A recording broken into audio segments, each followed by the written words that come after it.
Okay అమ్మా, మీ అత్తయ్యకి operation అవసరము, చేసేద్దాం, అడ్మిట్ అవ్వండి. ఓకే మేడం, ఎంత ఖర్చు అవుతుంది మేడం ఆపరేషన్ కి? హెల్త్ ఇన్సూరెన్స్ ఉంటే ఏం ఖర్చు అవ్వదమ్మా, క్యాష్లెస్ ట్రీట్మెంట్ అయిపోతుంది. ఇన్సూరెన్స్ లేదు మేడం.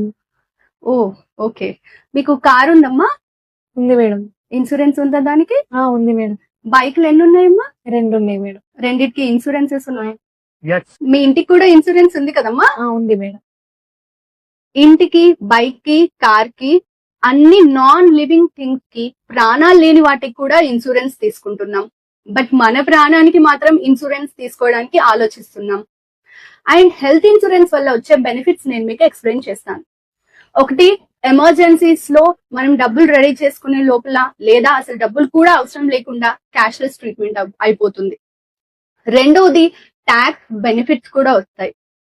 మూడోది, హెల్త్ ఇన్సూరెన్స్ ఉండడం వల్ల మన మెంటల్ పీస్ అనేది లైక్ ప్రశాంతంగా ఉంటాం, లైక్ ఒక ఇన్సూరెన్స్ అయితే ఉంది అనేసి.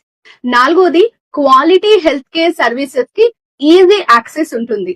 సో మీకు కానీ హెల్త్ ఇన్సూరెన్స్ లేకపోతే ఇవాళ తీసుకోండి. అండ్ బై ద వే, నాకు ఏ హెల్త్ ఇన్సూరెన్సెస్ తో సంబంధం లేదండి. This is only done for public health awareness కోసం. Thank you.